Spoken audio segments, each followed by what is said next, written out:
السلام عليكم ورحمة الله وبركاته. صباح الفل والورد والياسمين، اللهم صل وسلم وبارك عليك يا حبيبي يا رسول الله.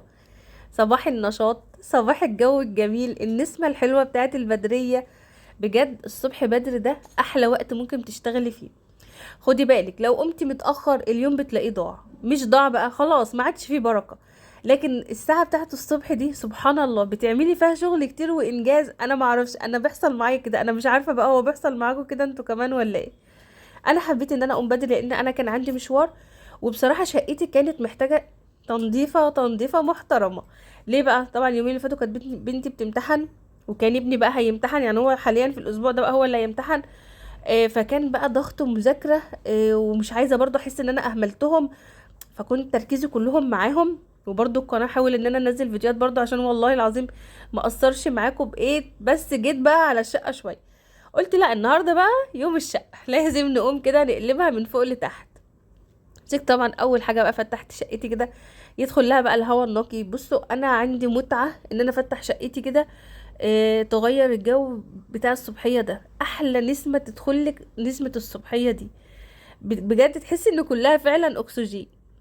فتحت بقى شقتي ونضفت طبعا الشبابيك هناك برضو الجزء كله، كنت فتحته.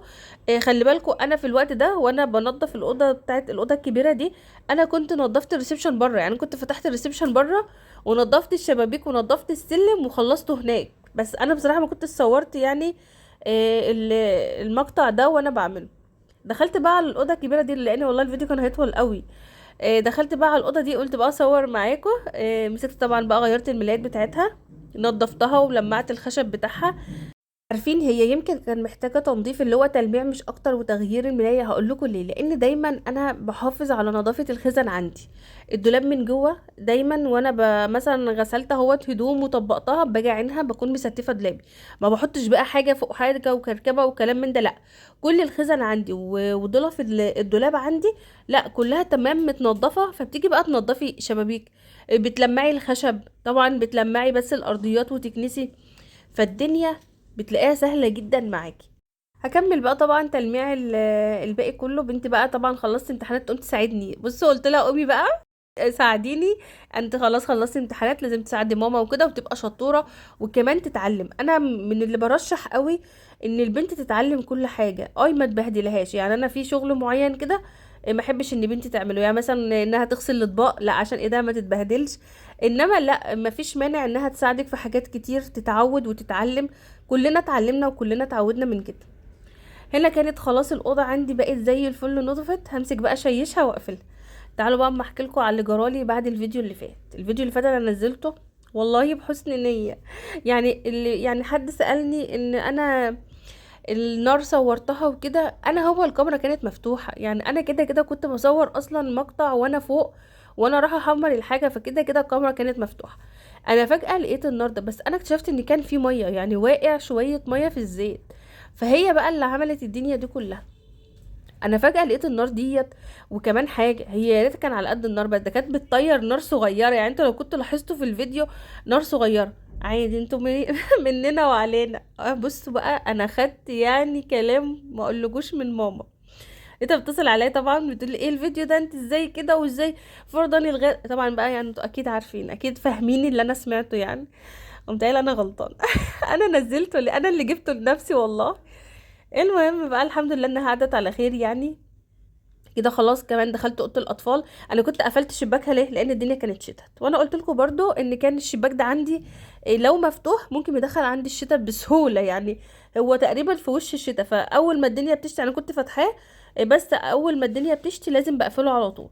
مسكت بقى لما بس انا كنت والله غيرت الملايات وكل حاجه، وبعدين بقى الدنيا شتت قمت قافلاه. خلصت اوضه الاطفال والاوضه الكبيره وخلاص كنست بقى بالمكنسه كمان. الدنيا عندي كلها لمعتها ونضفتها. لازم بقى ننهيها بالبخور الجامد بتاعنا. همسك بقى البخور والف بقى لفتين كده في الشقه. بصراحه النظافه مع ريحه البخور دي بصراحه بتحسسني فعلا فعلا بالنظافه. ابني كان قاعد على الكمبيوتر عادي وراه امتحان عادي، يعني هو يعني كبر دماغه. هنا برضو اوضه الاطفال شايفين بقى الدنيا رايقه ازاي، شايفين النظافه حلوه ازاي. بجد احلى احساس ممكن تحسي احساس النظافه والله العظيم. انا بالنسبه لي مهما تعبت او اشتغلت او ده كله طبعا مجهود، مش هقولك مش مجهود، بس اللحظه بقى بتاعه التنظيف او انتي قاعده بحس ان شقتي معرفش، بحس بدفى، بحس بحاجه حلوه قوي انها نظيفه وقافلاها. انا بحب كده قوي. اوعي تكسلي على شغل بيتك، اوعي تقولي لا انا يعني اللي هعمله النهارده هعمله بكره. ايه المشكله؟ ما ده استخدامك انت واستخدام ولادك، بس شقتك هتبقى في الاخر نظيفه. اي حد جالك انت شخصيا، انت ذات نفسك تبقي قاعده اصلا نفسيا مرتاحه. طبخت بقى النهارده ايه؟ انجز حاجه معاكي ممكن تعمليها، سمك. بصراحه جوزي نزل جاب لنا سمك ربنا يديه الصحه يا رب. وهو بقى بيصلي جاب لنا السمك وهو جاي. وجاب لنا بقى حديقه يا جماعه، يعني عارفين حديقه، حديقه مليانه بقى ايه، شبت يعني. مش طب مره واحده بواحده كده، لا جاب لنا حديقه وهو جاي. وقلت بقى ايه، اغسله وبصفيه وبقوم حاطاه بقى في الفوطه دي ينشف، بسيبه بقى بتلات اربع ساعات. وتيجي تفرزيه بيفضل اخضر زي ما هو، ما بتلاقوش بقى اللون اللي هو الغامق اللي مش حلو ده، لا بيفضل اخضر زي ما هو. فبحطه بقى في الفوطه كده وبسيبه ساعتين ثلاثه لما ينشف خالص، وابدا بقى ان انا اقطعه عشان افرزه. طبعا انا لو سبت الكميه دي في الغساله في التلاجة من تحت، غسالة ايه في التلاجة من تحت، اكيد مش هيفضل بجودته. فقلت لا خلاص اغسله بقى كله عشان افرزه. ده السمك بتاعنا بصراحه كان طعمه حكايه، كان طعمه حلو قوي. انا سمعت بقى يا جماعه، تعالوا احكي لكم بقى لازم اعرفكم اللي انا بعرفه، والله كل حاجه ببقى نفسي اعرفها عشان اقولها لكم. ان السمك بيطلع الاكتئاب، او السمك بيخليكي في مود حلو قوي وبتبقي مبسوطه. فانا يعني لو كده نكتر من السمك، نكتر من اكل السمك. كده خلاص بقى، عملت رز وعملت سلطه وغسلت الخضار بتاعي، وقلت بقى ايه نتغدى. طبعا قبل ما امشي او قبل ما اروح في اي مكان ما اعرفش اسيب اي اطباق او اي حاجه كان فيها سمك. طبعا الباقي بقى من البصل والحاجات دي انا بحب ان انا احطه في كيس كده واحطه في باب التلاجة، اللي لما احتاج منه اطلع منه على طول. انما ما اعرفش اسيبه بره. هشطف بقى الطبقين دولت بتوع السمك، هنضف مطبخي ويبقى كده عندي خلاص الدنيا كلها تمام كده. شايفين بقى المنظر، المطبخ بصراحة بقى بيلمع نضيف زي الفل. مشطبه بقى الاطباق بتاعتي، البوتاجاز كمان مسحته.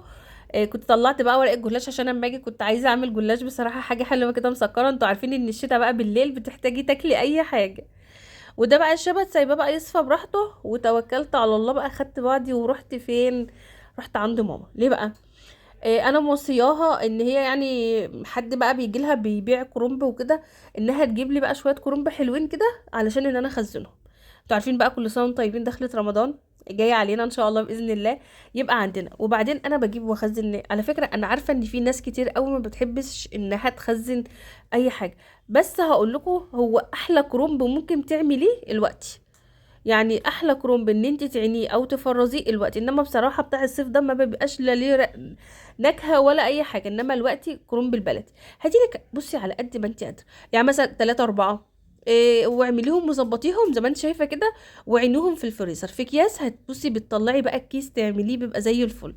احلى حاجه بقى المحشي بصراحه في الشتاء اللي احنا فيه ده، في دخلة رمضان والله العظيم بتبقى اسهل اكله واحلى اكله كمان.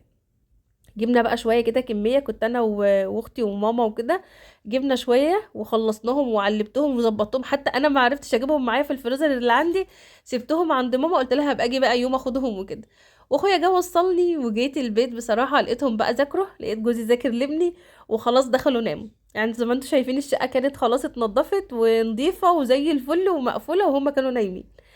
خفت بقى ان انا اسيب الشبت ده لتاني يوم بصراحه يحصل له حاجه. قلت لا، خليني في المضمون، همسكه اقطعه وعينه في الفريزر. فعلا بقى مسكت قطعته. بحب قوي اقطعه صغير، بس برضو مهما عملت مش هعرف اعمله زي ما ماما بتعمله. ماما بتعمله حلو جدا. خلاص كده انا قطعته، هعينه بقى في الفريزر بتاعي. وانا هناك بليت لي طبق حادق من اللي هو الكرنب. بيقولوا حلو قوي. انا بصراحه يعني انا عارفه ان هو بيبقى حلو، بس هي اللي عملته لان انا ما جربتش حادق قبل كده. ده الفيديو بتاعنا، يا رب يكون عجبكم. ما تنسينيش في الاشتراك واللايك. بحبكم في الله، مع السلامه.